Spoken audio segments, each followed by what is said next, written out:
Our friends at USNI News are reporting the following. Secretary of Defense Lloyd Austin ordered the Gerald R. Ford Carrier Strike Group to move to the eastern Mediterranean Sea as a result of Saturday's attacks in Israel. The Gerald R. Ford Carrier Strike Group has been in the Mediterranean Sea since June, when it resumed the U.S.'s continuous presence in response to Russia's invasion of Ukraine.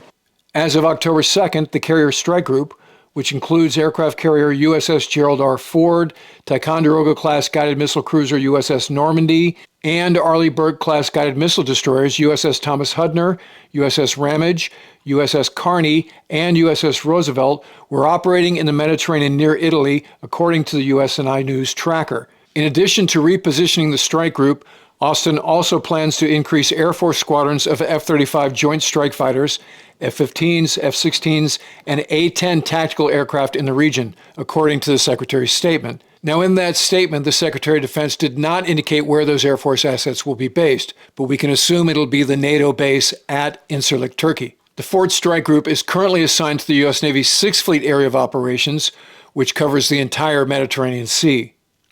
6th Fleet was the center of gravity during the early part of my Navy career, when the Cold War was in full swing and the pacing threat for the Pentagon was the Soviet Union. But the Med became sort of a pass-through for East Coast ships headed to and from the Suez Canal and the Persian Gulf, which is the 5th Fleet area of responsibility in the wars after 9/11. In recent years, America's military exits from Iraq and Afghanistan and the war in Ukraine has returned the focus to the 6th Fleet AOR, as carrier strike groups have maintained a persistent presence in the Adriatic Sea in support of NATO operations along the eastern borders of partner nations. The U.S. Navy currently has 10 commissioned aircraft carriers, 9 of them Nimitz class. The USS Gerald R. Ford is the first of 4 Ford-class carriers currently funded under the Pentagon's budget. The other 3, Kennedy, Enterprise, and Miller, are in various stages of completion, and as is usually the case with the lead ship in a new class, Ford has dealt with delays and cost overruns mostly as a function of the fact that the powers that be crammed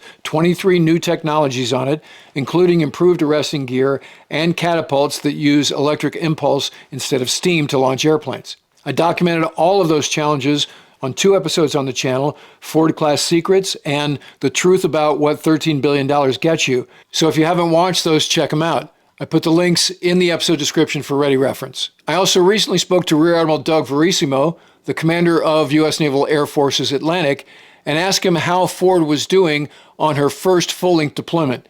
Here's what he said. Ford's doing well. First they did the service retain, the 2-month deployment. Now they're doing a full 5.5-month deployment. We're going to turn them around in a relatively short period of time with some yard work, and they're going to do a third or a second real deployment, if you want to go by a GFM deployment in the not too distant future. Ford is meeting the mark. We're learning about what supplies they need, and those operation centers, those maintenance centers, are really helping us define and narrow our focus on what the key components and training is. So EMALs, the electronic catapults, are working well. And so sortie generation rates are good. How about those weapons elevators, which was working well, and we're working on JFK right now to get her out more quickly, taking those lessons learned from Ford onto the next carrier, JFK, John F. Kennedy, working their weapons elevators ahead of time so they're ready to go.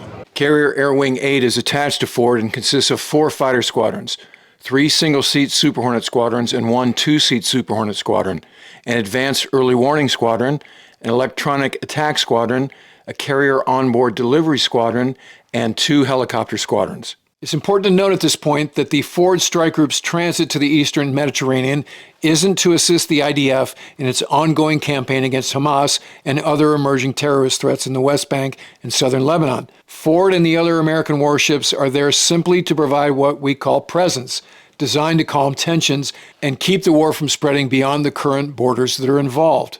Working with the cruiser Normandy, the Air Wing's fighters will maintain combat air patrol stations to protect the strike group, not from conventional military aircraft, but from asymmetric threats like drones or paragliders, while the early warning Hawkeyes and helicopters will work with the strike group's destroyers to maintain the sea surface picture. And as the United States has stated that it's ready to support Israel, presumably short of joining the fight directly, it's safe to say that whatever intel is captured that might be of use to the IDF will be shared by American assets.